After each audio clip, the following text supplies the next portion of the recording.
आप सभी को मेरा नमस्कार। मैं हूं नन्हे पहलवान और आप देख रहे हैं हमारा यूट्यूब चैनल बाबा की खरी खोटी। स्क्रीन की दूसरी तरफ है मेरे साथ लखनऊ से रुचि शुक्ला जी। इनका परिचय ये है कि ये एक बिजनेस वुमन है और काफी एक्टिव रहती हैं। रुचि जी नमस्कार। नमस्ते नन्हे जी। आपके साथ पहली बार मैं ये कर रही हूँ टॉक शो। उसके जी पहले आपके फादर के साथ भी मैंने कुछ एपिसोड्स किए हैं। तो उनकी जो खरी खरी बातें हैं, कहीं कहीं वही खरी खरी बातें मैं भी करती हूँ। तो it is good to be here with you. और ठीक ठीक जी, है आप रुचि बताइए, जी। चर्चा का विषय बताइए। जी, चर्चा का विषय है कि भारत की टूटती हुई विवाह व्यवस्था। नया यूथ, नए बच्चे शादियों से भाग रहे हैं। एक तो जो ये पश्चिमी सभ्यता का जो हमारे ऊपर फितूर सवार हुआ है ना, जिस तरह से बॉलीवुड और अन्य सोर्सेस के थ्रू हमें पश्चिमी वेस्टर्न कल्चर को अडॉप्ट करने, उसको ऐसे सिखाया जा रहा है कितना इजी है, कितना एक्सेसिबल है। वो चाहे लिव इन का कल्चर हो चाहे डिवोर्स हो, ये चीजें आज भारतीय विवाह व्यवस्था को बर्बाद कर रही हैं, हिंदुत्व को बर्बाद कर रही हैं, हिंदुस्तान को बर्बाद कर रही हैं। जिसमें एक लेटेस्ट अभी एक इंसिडेंट हुआ है। अतुल सुभाष नामक एक टेकी ने, जो बैंगलोर में नौकरी करते थे, उन्होंने अपनी जीवन लीला समाप्त कर ली और उन्होंने तो पूरा भाई एक 24 पन्ने का एक पूरा नोट और एक वीडियो बना के, सेम वैसा ही एक नया केस हुआ है अभी। The boy hasn't done anything to himself, but Gurgaon से है, आलोक मित्तल नाम है। आलोक मित्तल का केस आपको बता देता हूँ कि शादी हुई, उनकी बड़ी अच्छी शादी हुई। शादी के कुछ दिनों बाद उनकी पत्नी गर्भवती हो गई और उनकी नौकरी चली गई। तो पत्नी बार बार दबाव बनाती थी, नौकरी ढूंढो नौकरी ढूंढो। तो उनको दिल्ली या उसके आसपास नौकरी नहीं मिली, उनको बैंगलोर में एक जॉब मिल गई, तो बैंगलोर शिफ्ट हो गए। तो वाइफ ने शुरू में तो कहा कि ठीक है आप वहां सब कुछ सेटअप कर लो, फिर मैं आती हूँ। तो ये चले गए, ठीक है भाई नई जगह है, थोड़ा सेटल डाउन हो जाऊंगा फिर वाइफ को ले आऊंगा, ये बात थी। प्रेगनेंसी के अर्ली स्टेजेस थे तो वाइफ को ले जाना उन्होंने शुरू में उचित नहीं लगा। उन्होंने कहा मैं सेटल होऊंगा फिर ले जाऊंगा। 4-5 महीने बाद जब उन्होंने कोशिश की कि मैं अपनी पत्नी को ले जाऊं, तो पत्नी ने प्रेगनेंसी का, बच्चे का, और भाई कोई वहां मेरी टेक केयर नहीं कर पाएगा, इसका हवाला देकर साथ जाने से मना कर दिया और अंततः नहीं शिफ्ट हुई। आज बच्चा हुए 10 महीना हो चुका है, पर पत्नी अपने पति के साथ शिफ्ट नहीं हुई और मित्तल साहब अकेले बैंगलोर में रह रहे हैं। उनकी वाइफ उन पर हमेशा एक दबाव बना रही है कि आप जल्दी से जल्दी दिल्ली शिफ्ट हो, और बच्चे को बहाना बना के। आलोक मित्तल का ये कहना है कि भाई साहब आखिरी बार जब मैंने अपने बच्चे को गोद में लिया था वो 9 दिन का था, आज मेरा बेटा 10 महीने का हो गया, मैं बेटे से मिल नहीं पा रहा। एक तो ये कॉर्पोरेट की जॉब्स का आपको भी खुद पता है, क्योंकि आप खुद ही कॉर्पोरेट हाउस चला रही हैं, आपको पता है कि इसमें छुट्टियां मैनेज करना कितना मुश्किल हो जाता है। एक बात बताइए, ये लड़कियों का विवाह के बाद डिमांड्स करना।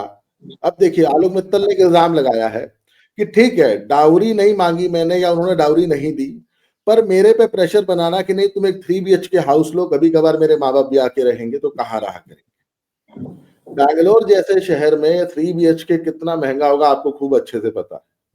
उसके बाद हम फॉरेन में यूरोप टूर करेंगे हनीमून में। ये डिमांड्स आपको नहीं लगता कि ये कुछ नाजायज डिमांड है जो लड़कियां करती हैं और इसको कंसिडर करना चाहिए? जी सबसे पहले तो आपने ये जो दो घटनाएं अतुल की देखी हैं और दूसरा आप जो आलोक की बता रहे हैं गुड़गांव, उसके बाद एक और भी घटना हो चुकी है वाराणसी में, पुष्कर जायसवाल की। उसने भी आत्महत्या कर ली है। जी उसकी भी जो वाइफ थी, बिल्कुल ही सिमिलर केस है कि जी बच्चा था और पत्नी जो है अपना मायके चली गई, उसके माता पिता ने दबाव बनाया और पुष्कर जायसवाल ने भी आत्महत्या कर ली है। ये एक और केस हो गया है। ये तो वो केसेस हैं जो मीडिया हमको दिखा रही है। और मुझे मीडिया के अलावा मैं आपको इतने सारे पर्सनल एक्सपीरियंसेस हैं, और ये बहुत अच्छा आपने विषय चुना है क्योंकि मैं बहुत समय से इस पे बात, मैंने सोशल मीडिया में कुछ नहीं लिखा इस बारे में, क्योंकि देखिए लिखेंगे पढ़ेंगे और लोग खत्म हो जाएंगे। उसके बाद 4 दिन बाद जो है कौन याद रखेगा कौन नहीं रखेगा, फिर लाइफ चलती रहेगी।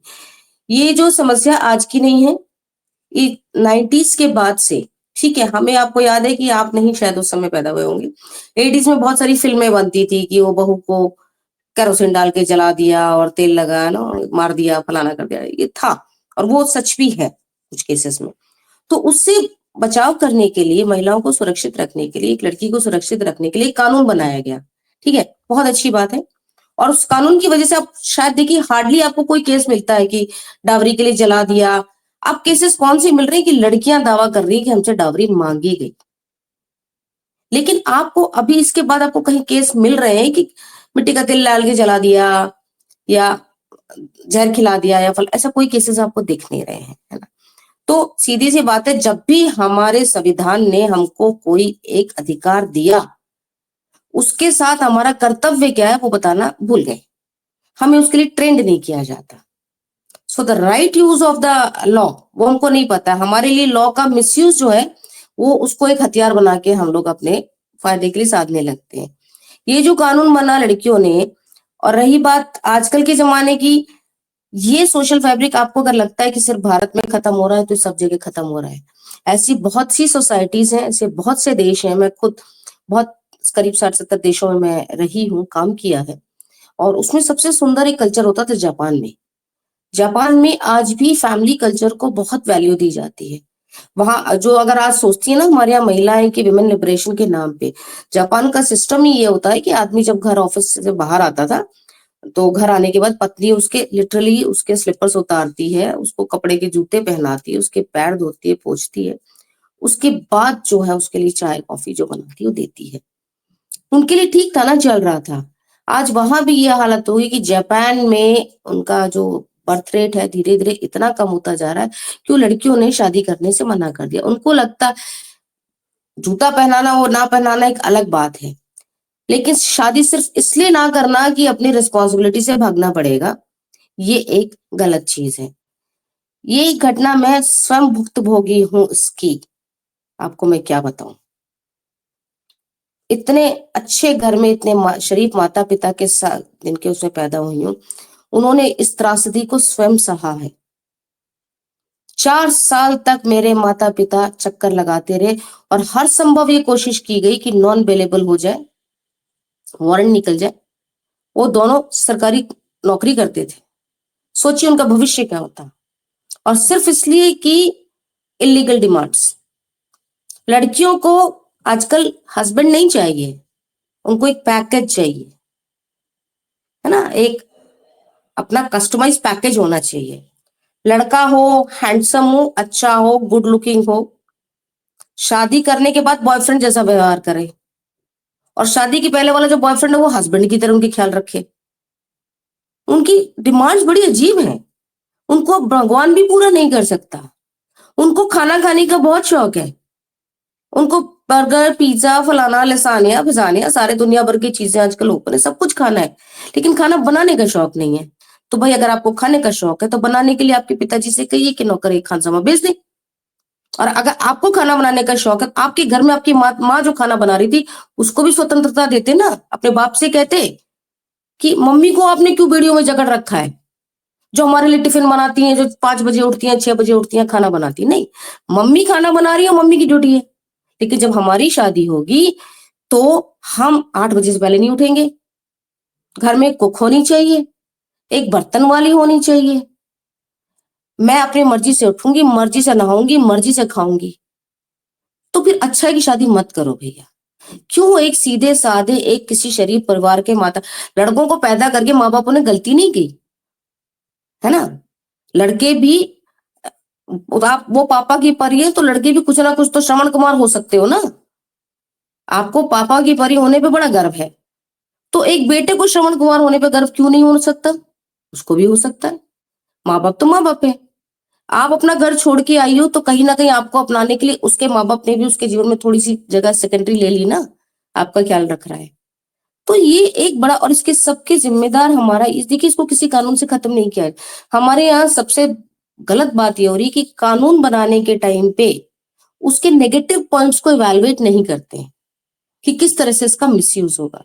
ठीक उसी तरह से जो एट्रोसिटी, सही बात है, जो शोषित है, जिसको खतरा है, जिनको दबाया जा, उसके लिए कानून होना चाहिए। लेकिन उस कानून को ही हथियार बना के अगर अच्छे भले लोगों को प्रताड़ित किया जाएगा, उस कानून का कोई महत्व नहीं रह जाता। फिर उससे हमारा जो एक सोशल सिस्टम है, एक सोशल फैब्रिक है, दिन पे दिन कमजोर होता जा रहा है। उनको लिव इन करना है, लिव इन करने के टाइम पे बड़ी अच्छी बात है कि they are getting best of everything. Live in में उनको ये बात नहीं, बॉयफ्रेंड से नहीं, अगर बोलेगा कि वो चाय कॉफी बनाने के लिए नहीं बोलेगा, वो खाना बनाने के लिए नहीं बोलेगा, वो घर साफ करने के लिए नहीं बोलेगा, कुछ नहीं बोल, कोई जैसे ही बोलेगा ऐसे ठीक है, तू अपने रास्ते में अपने रास्ते। लेकिन घर के पैसे किराए दोनों, उनको लड़की को अगर घर लेना है, अकेली घर लेगी तो उसको महंगा मिलेगा अपार्टमेंट। आप समझिए हमारी लड़कियों की मानसिकता क्या बनती जा रही है। They are becoming a commodity, they are using themselves as a commodity, that we want to use ourselves to get the best of the benefits। ये हमारी सोसाइटी हो गई है। जो बच्चे एक कड़ी का काम करते हैं परिवार में लिए, एक बाबा दादी के लिए, एक माता पिता के लिए, एक किसी परिवार के लिए, वो बच्चे आज हथियार बन गए। जिस बच्चे ने देखा जिसके पिता ने आत्महत्या कर ली, 8 ऐसा नहीं है, सबूत मिटेंगे नहीं जीवन में। वो 1.5 घंटे का वीडियो कहीं ना कहीं उसको मिलेगा, वो 24 पन्ने उसको कभी ना कभी विरासत में मिलेंगे। वो जब बच्चा बड़ा हो जाएगा, वो विवाह के प्रति उसका क्या उसका विचारधारा होगी, क्या वो लड़का शादी करेगा? बच्चा अगर करेगा भी तो वो क्या करेगा? जिसके पीछे ऐसे ऐसे इतिहास है, जिनकी माएँ जो है पिता को अदालत में खींच रही है, बाबा दादी को खींच रही हैं, बुआओं को खींच रही है, वो बच्चा बड़ा होके क्या बनेगा? Aren't we setting a criminal mindset? इसकी बात कहां तक जाएगी? और इसके लिए भी अगर हमारी सरकार या जो भी हमारा, इसके लिए अगर नहीं ध्यान देंगे इन मिसयूजेस को, तो ये चरमरा के गिर जाएगा ये सिस्टम। आने वाले टाइम में ये मत सोचिए कि पॉपुलेशन कम होगी, पॉपुलेशन कम नहीं होगी, लेकिन पॉपुलेशन में से अच्छे नागरिक खत्म होते चले जाएंगे। Will become a criminal capital, criminal mindset, कि हर आदमी एक दूसरे से फायदा उठाने की सोचेगा। रिश्तों की कोई महत्व नहीं रह जाएगा।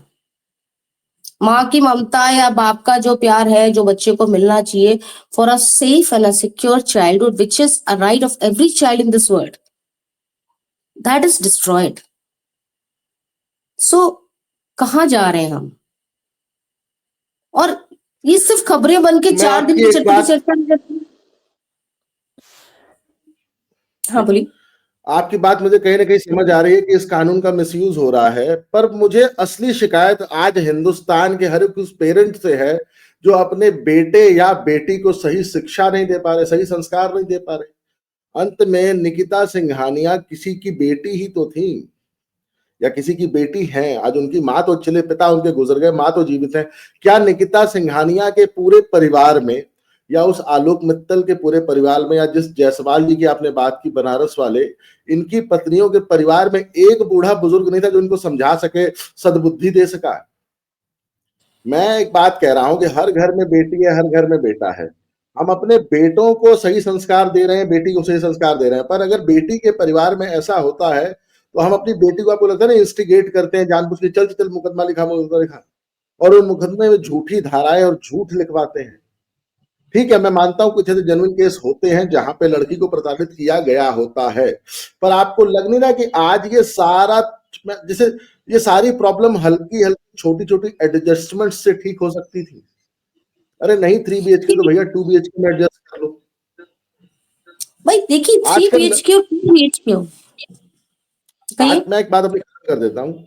आजकल मैं गांवों में देख रहा हूं, जब लड़कियों के लिए लड़के ढूंढे जा रहे हैं ना, तो लड़कियां कोशिश करती हैं अपने माँ बाप को ये समझाने की कि नहीं, ज्वाइंट फैमिली में न रहता हो, अकेला रहता हो, हैं, और कोशिश करती हैं कि मतलब शहर में रहता हो। आप यकीन नहीं मानेंगी, जो लड़की सारी जिंदगी ग्रामीण परिवेश में रही है, वो आज ग्रामीण परिवेश में शादी नहीं करना चाहती है। वो अपने लिए दूल्हा ढूंढती है गुड़गांव में, वो अपने लिए दूल्हा ढूंढती है बैंगलोर में, हैदराबाद में, दिल्ली में, चेन्नई में, बॉम्बे में, और ढूंढती है अकेले रहने वाला। मैं आपको मेजॉरिटी गर्ल्स का आज हाल बता देता हूं कि वो जॉइंट फैमिली में शादी नहीं करना चाहती है, चाहे वो खुद किसी बहुत बड़ी जॉइंट फैमिली से गई हो।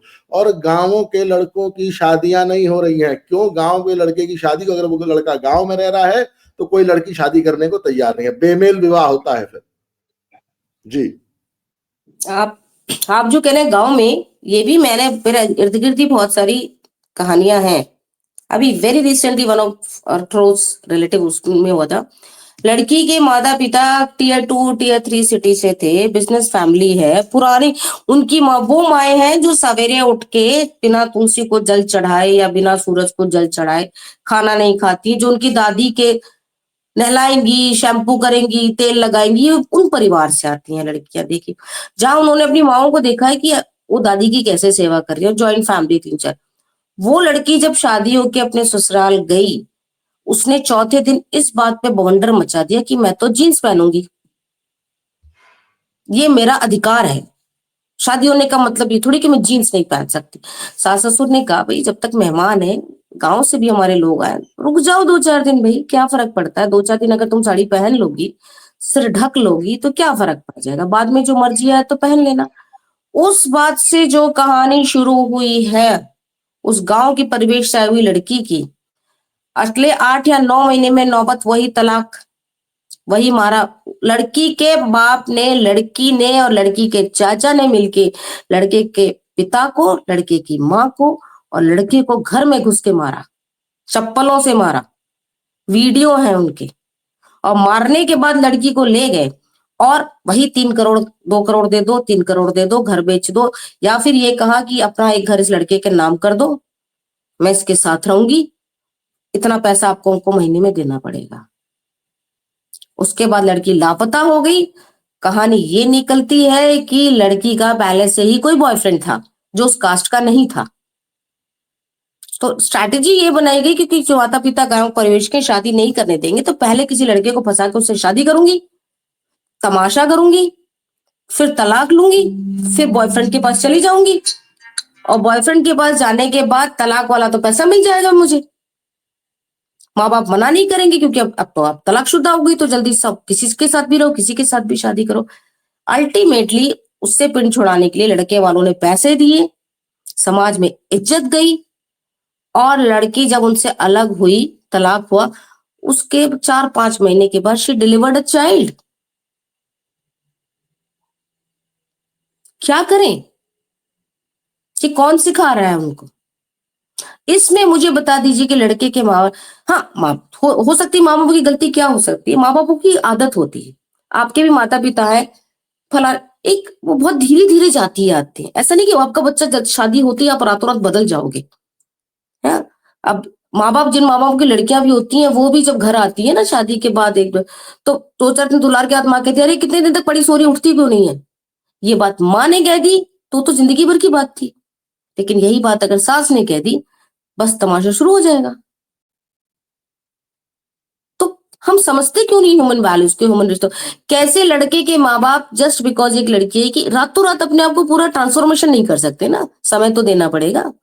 मेरे साथ में जितने लोग भी कहीं भी ऐसी कुछ समस्या आती है मैं यही समझाती हूँ कि कम से कम एक दूसरे को, चाहे वो अरेंज मैरिज हो चाहे लव मैरिज, उसको 2 साल दीजिए उस संबंध को, उस रिश्ते को थोड़ा धीरे, लड़की को भी और लड़के के घर वालों को भी एडजस्टमेंट में।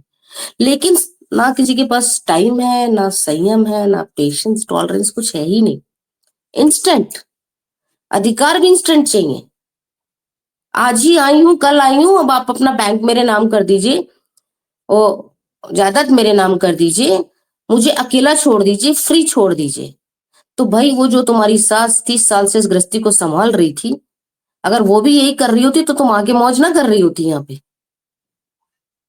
समझिए, लोगों को वो 40-50 साल की जो सास है वो वाला स्टेटस चाहिए एक 25 साल की लड़की को, लेकिन उसको उसकी 25 साल की यात्रा नहीं दिख रही जिस औरत ने घर संभाला है। So who is going to teach them? हम खुद ही नहीं सिखा रहे। जी। प्लीज। मुझे उसमें एक चीज और लगती है कि जब ये रिश्ते तय हो रहे होते हैं ना तो बहुत झूठ बोला जाता है। इन रिश्तों की वेरी वैलिड बुनियाद पॉइंट। में दोनों पार्टियों की तरफ से मतलब बेहिसाब झूठ बोले जाते हैं। वही झूठ बाद में जाके इतने महंगे पड़ते हैं कि ये 3 करोड़ की एलिमनी, 3 लाख रुपए महीना मेंटेनेंस, समाज में बेइज्जती और डाइवोर्सी का टैग, दहेज मांगने वालों का टैग, ऐसा टैग लेके जीवन बिताओ। मैं आप उसमें एक चीज बताऊं, मैं एक फैमिली को जानता हूं पंजाब में, बहुत रिच फैमिली और बहुत जमीन से जुड़ी हुई फैमिली। उनके यहाँ एक कल्चर है, नाश्ता सारे साथ करेंगे, लंच अगर ऑफिस गए हैं तो अपना अपना लंच लेके जाएंगे, और जो मर्जी हो जाए, रात को डिनर साथ करेंगे। हाँ, अगर ऑफिस एप्लीकेशन है, आप बिजनेस कर रहे हो, कोई अलग सिस्टम है, वो अलग बात है। लेकिन अगर घर में मौजूद हो तो ब्रेकफास्ट और डिनर साथ करोगे। खाना घर की औरतें ही बनाएंगी। हाँ, मेड है, मेड कटिंग कर देगी, चॉपिंग कर देगी, सब कुछ कर देगी, पर खाना, रोटी मैं अपनी वाइफ या बेटी या बहू के हाथ की ही खाऊंगा। अंकल का ऐसा रूल है, उनके दादाजी का भी वही रूल था। आप यकीन नहीं मानेंगी, उन्होंने जब अपने बेटों की शादियां तय की तो उन्होंने साफ जिस लड़की से तय उसको बुला के बोला, सवेरे 5 बजे हर हालत में, अगर बीमार बुखार नहीं है तो 5 बजे मुझे टी चाहिए, तुम्हारे हाथ से चाहिए। 8 बजे मुझे नाश्ता चाहिए। 9:30 बजे मुझे मेरा टिफिन पैक चाहिए। अगर ये सब कर सकती हो तो ये रिश्ता मंजूर करो, नहीं तो यहीं से हमारी आपसे राम राम। सीधा फंडा है। अपने उन्होंने घर में 7 या 8 लड़कों की शादियां की अंकल ने, खुद के 2 बेटों की और 6 भतीजों की। सबके बारे में एक रूल, सवेरे 5 बजे ब्रेकफास्ट टेबल पे मुझे बेड टी चाहिए, बात खत्म, तुम्हारे हाथ से चाहिए, मेड के हाथ की नहीं चाहिए। 9 बजे मुझे नाश्ता पैक, टिफिन, सब कुछ, क्योंकि मेरे बेटे काम पे जाएंगे, उनको घर के हाथ का खाना बना के। आप यकीन नहीं मानेंगे, उस फैमिली के साथ मैंने बहुत लंबा लंबा ट्रैवल किया है। हम लोग कई बार जलंधर से दिल्ली, जलंधर से लखनऊ, जलंधर से जयपुर गए हैं। उनका एक नियम है, भाई अर्ली निकल लो, सवेरे सवेरे 6 बजे। अब आप यकीन मानेंगे कि सवेरे 6 बजे वो जब आए हैं मुझे रिसीव करने, मुझे लेने, तो 10-12 वो पराठे में रोल बना के ले आते थे साथ में, कि गाड़ी रोकेंगे नहीं यार, कहीं से भी चाय लेंगे और गाड़ी में खाते हुए चले जाएंगे, फालतू में ना एक आधा घंटा खराब होता है ब्रेकफास्ट में। आप सोच के देखिए, अरबोपति फैमिली है, 600 एकड़ से ज्यादा लैंड होल्डिंग्स हैं। वो फैमिली की बहुएं सवेरे 4 बजे उठ के नाश्ता बनाती हैं 2 लोगों का, कि इन्होंने सवेरे सवेरे चंडीगढ़ जाना है आज, तो कहाँ रास्ता दिन में कहाँ खाएंगे, 5-6 पराठे के रोल पैक कर दो, पनीर रोल पैक कर दो। तो उन्होंने शादी करते हुए अपनी बहुओं को साफ बोल दिया था कि बेटा 5 बजे उठ सकती है तो मेरे घर में शादी कर रहे हैं, नहीं तेरा भी जीना आराम, मेरा भी जीना आराम। तू इसलिए तंग रहेगी कि बुढ़ा सोने नहीं देता, सवेरे 5 बजे उठवा देता है। मैं इसलिए उड़ता रहूंगा कि पता नहीं किसकी बेटी पे आला है, 1 नंबर की उजट है, 1 नंबर की आलसी है। तो इससे पहले कि कल को आपके और हमारे रिश्ते खराब हो, इसीलिए अगर तो ये शर्तें स्वीकार है तो भैया शादी कर लो, नहीं तो जय श्री राम। आपको नहीं लगता कि यही अप्रोच होनी चाहिए? जिस लड़की को ब्याह के लाना है, उस लड़की को अपनी फैमिली का कल्चर, अपने रीति रिवाज, अपना सिस्टम पहले ही समझा दो, बेटा ये शर्तें हैं, अगर इन शर्तों पे शादी करनी है तो कर लो, नहीं कर सकते तो हम एडजस्ट नहीं करेंगे, बात खत्म।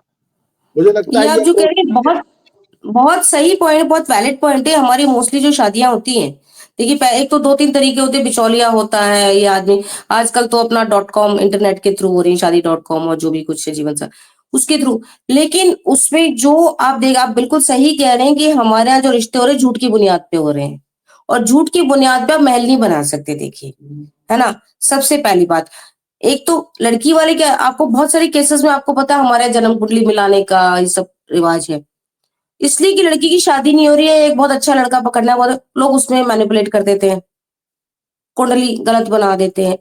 अब चलिए वो एक बात मानने ना मानने की बात है। दूसरी बात आपको मैं बताऊं, कितने सारे केसेस में क्वालिफिकेशन गलत बताई जाती है, कितने सारे केसेस में क्या एक्चुअल फैमिली का जो स्टेटस है, इकोनॉमिक स्टेटस है, या वो सब कुछ है, वो छुपाया जाता है। मैंने ऐसे ऐसे भी रिश्ते देखे हैं कि लोग लड़की को किसी के रिश्तेदार के घर दिखा देंगे, अपना घर दिखाएंगे ही नहीं, और शादियां हो जाएंगी, और बाद में जाके जब असलियत का पता चलता है तो कुछ और निकलता है। तो झूठ की बुनियाद पे तो कुछ भी, लड़के वाले क्या करते हैं आजकल, लड़के, अरे हमारा लड़का बहुत अच्छी पोस्ट पे है, फलाना है, ठिकाना है, आप लड़की वालों ने कर भी दी, क्या होता है वो लड़की, वो एक शौक वाला एलिमेंट आ जाता है, उसको तो बताया गया हमारे लड़की की 6 अंकों की सैलरी है और ये तो बहुत अच्छा कर रहा है, उसके दिमाग में तो इमेज बन गई कि भाई मेरा आदमी 1 लाख 1.5 लाख कमाता है, 1 लाख 1.5 लाख कमाता है, तो महीने में हम 2-4 बार तो 10-5 हजार का खाना खा ही सकते हैं बाहर, क्या मैं तो लिवाइस की जीन्स खरीद ही सकती हूँ, मैं तो मॉल में जा ही सकती हूँ। बाद में जाके पता चलता है उसकी 60-70 है, तो लड़की को वो शौक में आ जाती है। वो शौक क्या होता है, विंडिक्टिवनेस आ जाती है अंदर से, जब बिटर होता है आदमी झूठ के ऊपर, तो वो कहीं ना कहीं वो कड़वाहट जो है किसी दूसरी फॉर्म में निकलती है। तो यहाँ भी दोष है हमारे समाज का कि हमें जिन रिश्तों को जीवन भर निभाना है, जन्मों जन्मांतर की बात करते हैं, उसको अगर हम झूठ पे शुरू करेंगे तो कहीं ना कहीं जाके उसमें फ्रैक्शन आएगा। और ये फ्रैक्शन जो होता है वो अतुल जैसे लोगों को, अब आपको हमें नहीं पता, हमें बहुत सारी चीजें अभी भी नहीं पता। हमें अभी एक पक्ष पता है, दूसरा पक्ष नहीं पता। अभी उनकी वाइफ भी सुना है स्टेटमेंट दे रही है कि उसके कहीं और रिलेशंस थे या वो लोग डिमांड करते थे। तो पूरा केस हमको कहीं ना कहीं ये पति पत्नी के जो संबंध है उनकी कड़वाहट से शुरू हुआ है और फिर उसमें परिवार आ गया है। हो सकता है उस लड़की की, देखिए लड़की की माँ या लड़की के बाप है, आप उनसे, हम उनसे क्या एक्सपेक्ट कर रहे हैं, वो भी इसी समाज के लोग हैं। वो अपनी बहू आएगी तो उससे सिर ढकवाएंगे, कोने में बिठाएंगे, सब करवाएंगे। लड़की के लिए सारी फ्रीडम चाहिए। वो जो आपने कहा उन परिवार में क्या बहुएं नहीं है, लेकिन दोहरी मानसिकता है। अपनी बहू को दबा के रखेंगे, लड़की को फ्रीडम दे के रखेंगे। हमारी बहू आए तो सवेरे उठ के 5 बजे 6 बजे खाना बना दे, लेकिन लड़की को ऐसा घर मिले जहां पे उसको काम ना करना पड़े, 4 नौकर हो। कुछ भी कर लीजिए शुरुआत हमारे। एंड मैंने आपके फादर के साथ भी 1-2 शो किया था, गलत बच्चे नहीं है, it is a faulty parenting. The fault lies in the parents. हमारी पेरेंटिंग फॉल्टी है कि हम अपने बच्चों को क्या दिखा रहे हैं, क्या समझा रहे हैं। हम एक सुपरफिशियल लाइफ में उनको उसी में उनकी जिंदगी चल रही है कि खाना, आजकल की लड़कियों को देखिए, बेकिंग कर लेती हूँ, कुकिंग, पिज्जा, खाना बनाना अच्छा नहीं लगता।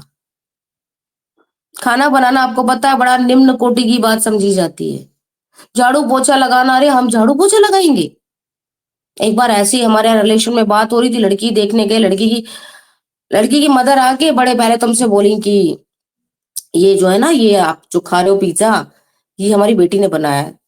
तो मैं थोड़ी मुंह फटू, मैंने बोला आपकी बेटी ने बनाया तो मुझे किचन में जाके देखने दो, डब्बे वहीं मिलेंगे मुझे जहां से आया है ये।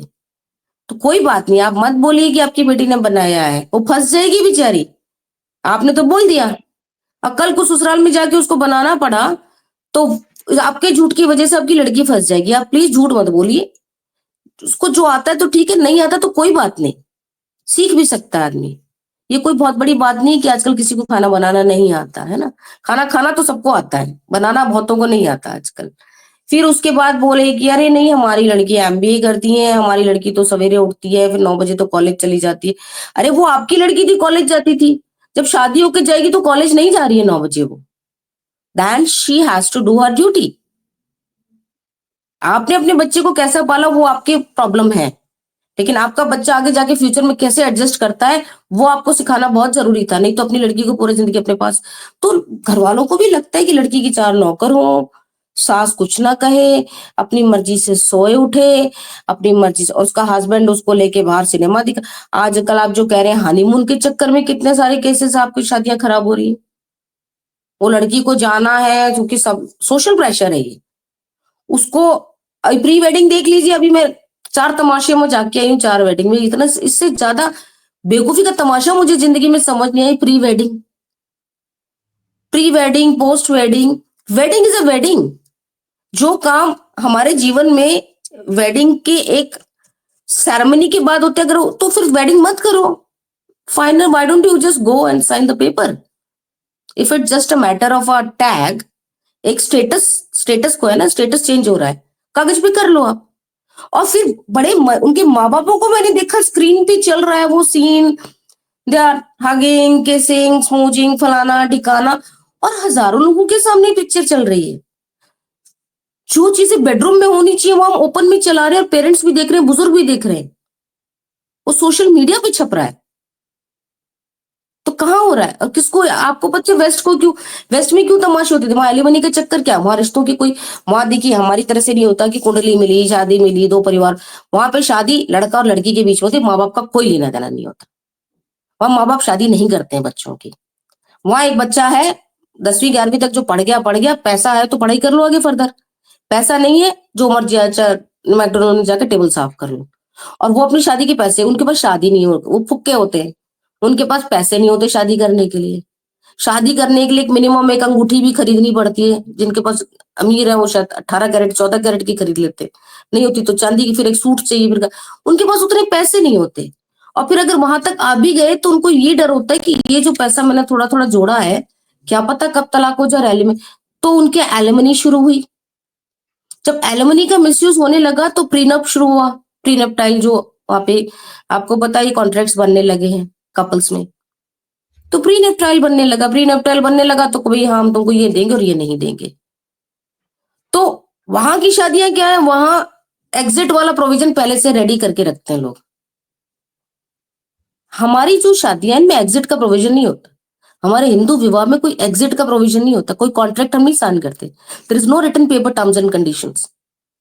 जो हमारे सप्तपदी होती है, जो 7 फेरे होते हैं, ईश्वर की उपस्थिति में और घर वालों के पूर्वजों की उपस्थिति में हमको वो लेनी पड़ती है। उसमें कोई रिटन कॉन्ट्रैक्ट नहीं होता। We are abide by those vows, spiritual vows. उसकी कोई वैल्यू नहीं है।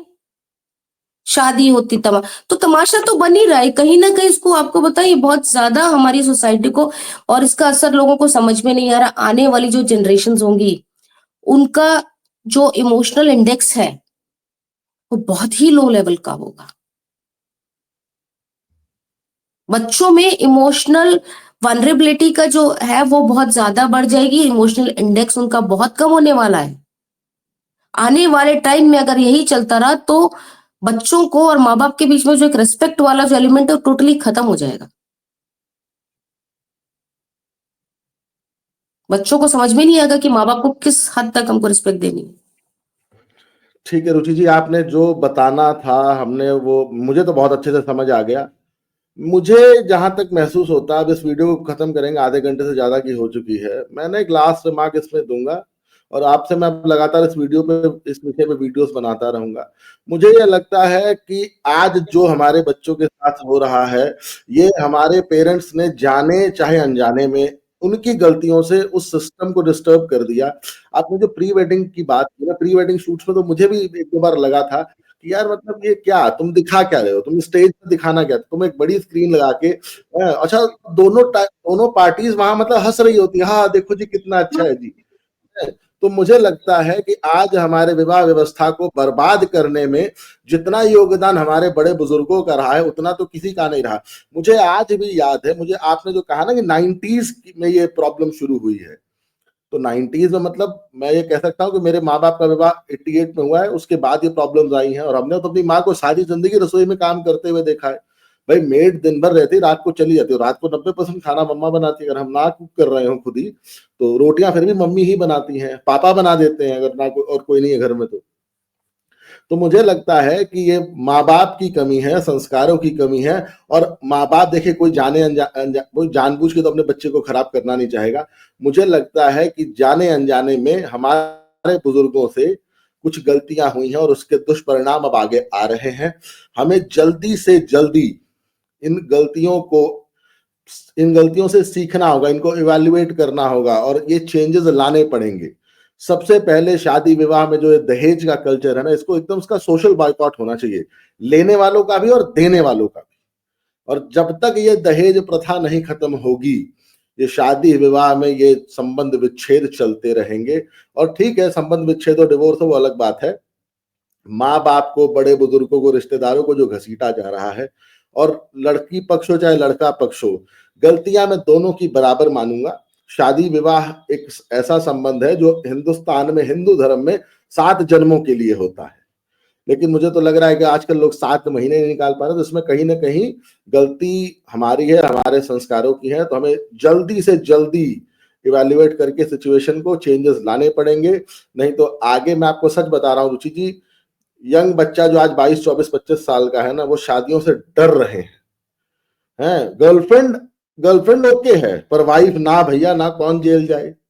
और समाज समझा रहा है कि अच्छा बेटा, ठीक ठीक करो बेटा, जेल जाओगे जेल जाओगे। तो इसमें मैं बताऊं, शरीफ आदमी सच में डर रहा है। कोई बदमाश गुंडा किस्म का परिवार है उसको फर्क नहीं पड़ता है, पर शरीफ आदमी को फर्क पड़ता है। आपने हमें समय दिया रुचि जी, आपका बहुत बहुत धन्यवाद। दर्शकों का बहुत बहुत धन्यवाद। अगली वीडियो में जल्दी मिलेंगे। जय श्री राम। जय श्री राम, बहुत बहुत धन्यवाद, थैंक यू।